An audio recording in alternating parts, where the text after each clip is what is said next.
before choosing the type of content we pitch and then go on to produce, we always consider who our audience is. Creating basic sketches of your target audience can drastically help improve the content you produce and the engagement it receives.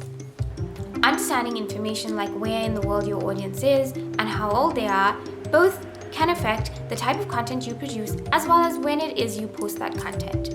It's also important to remember that content that may work on platforms like YouTube, Facebook, or Twitter may not necessarily work on Instagram. Oftentimes, the content you're producing is stuff that you're really passionate about and excited to share with an audience. On a platform like Instagram, however, it's really important to try and avoid spamming your audience's feed. If content from your account is the only thing I see when I'm scrolling through my feed, chances are I'm going to unfollow you. On days when there's a lot going on in the news cycle, we often find that we have far too many stories for the number of slots we have available that day. Daily pitch meetings help us sift through these story ideas and choose what is most suitable for our audience. For days when the news cycle is a lot slower, we keep a bank of evergreen posts that are less time sensitive to fill our daily slots. Carve out a niche for your account. Create content that both suits your audience and the platform, and try to avoid dumping everything you see. While sharing cute cat videos every day might seem tempting, as a news outlet, it's important to keep in mind what the primary focus of your account is. Balance is key, so try to find the sweet spot between hard news and some of the more softer, lighter content. If you wouldn't stop scrolling to look at the video or image you've just posted, chances are a lot of your audience members might not either. Ultimately, the best way to create content for any platform, whether it be Instagram, Facebook, Twitter, or YouTube, is to personally use the platform yourself. As a news outlet, we have access to a number of agencies, including ones like Reuters, AFP, Untitled Agency, and the Associated Press, to name a few. Our subscriptions allow us to use images, videos, and text articles from these sources without seeking individual permission or worrying about copyright issues. They each have a version of their own curated, editor's choice, top picks, top shots, and even trending sections to help us sift through the content to find those best suited for our platform. Before beginning a caption, I try to figure out the type of post I'm writing it for. Image captions also often contain more in-depth information, while video captions are often a lot shorter and merely provide some brief context into what the video is about. As Instagram is a largely visual platform, a well-selected image is the best hook to get people interested in the accompanying caption.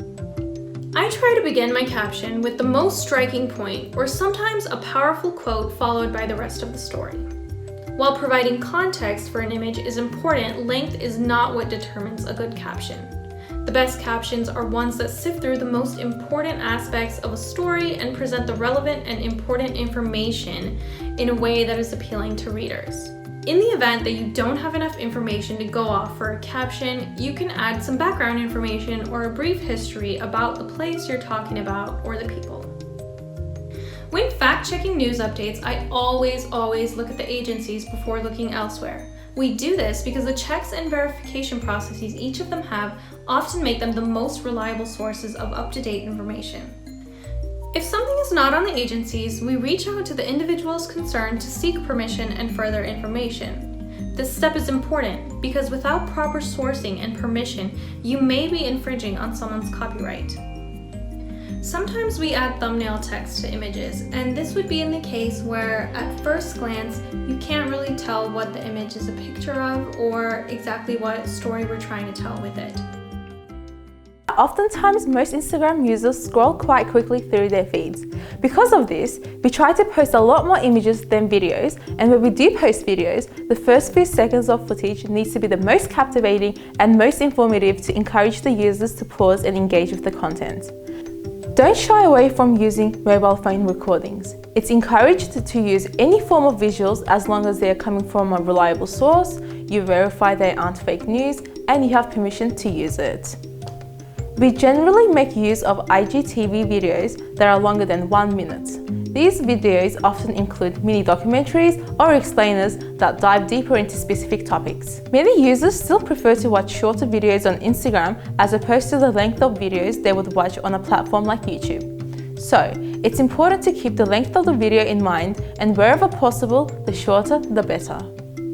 For videos under 1 minute or videos we intend on splitting into several minute-long segments, we mostly use a square video template. The type of footage we have often largely impacts the type of video we produce.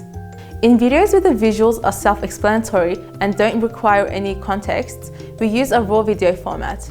Alternatively, if the footage has very little detail, we use a template that adds in just a little bit of context. However, if the footage you have requires more context to tell a story, we use what we call a social video template. This style allows us to weave in further context, reactions and facts into an existing story.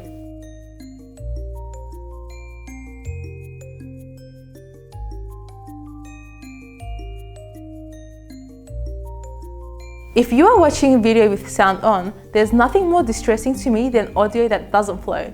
Especially when combining different clips, the inclusion of background music helps to tie the audio together. Try to keep your music relevant to the topic, to the mood and tone of the video. Also, try to stay away from stereotypes. Last but maybe most importantly, thumbnails. Take an extra minute and choose an appropriate thumbnail image for your video along with some very short thumbnail text. I know it's every producer's nightmare trying to describe a video in under 5 words. Think of why you produced the video and what text would make you stop scrolling to watch it. You know what they say, a picture worth 1,000 words. And on a platform like this one, optimizing that is key. Striking high-resolution images are always one of our first choices when looking for visuals to include in our post. Having said that, as a news outlet, remember that sometimes important stories have less than ideal visuals. Don't be shy, use them. The eye for picking the perfect photo is a skill you will refine as time goes on. More focused portraits, for example, are most appealing than images of a group of people. Bright images with a positive message are just as remarkable as pictures with a dramatic visuality. Try to find a single image that best conveys your message rather than an unnecessary carousel of ones that fall short. We recommend you take a few minutes to optimize the visuals. This includes things like light post-processing and cropping without compromising the integrity of the photograph. Although I generally prefer to do this in Photoshop, there are several mobile apps that do the job very well. Let's take a look at some free apps here: Snapseed, VS Code, and Photoshop Express. If you are taking the photo yourself, remember sunlight is your best friend if you use it well. Get rid of the messy details in the image. If you cannot do this during the shooting, it can also be cropped out with the app. Imagine the impression and emotion you want to create with photography, and determine the composition accordingly. Stories are a fantastic tool for both storytelling and sharing less refined, spontaneous content with your audience. Stories disappear after 24 hours and can be saved to highlights. I have to say that this vertical format is the biggest challenge in production process. You have crop your video or photo without losing its visuality and relativity. Instagram also has useful features to enrich your stories, such as stickers and GIFs. You can add hashtags and locations to get more engagement. To make it more interactive, try polls and question box features. Don't be afraid to try things out, especially when you're just getting started. The only way to know if something works or doesn't work is to give it a try.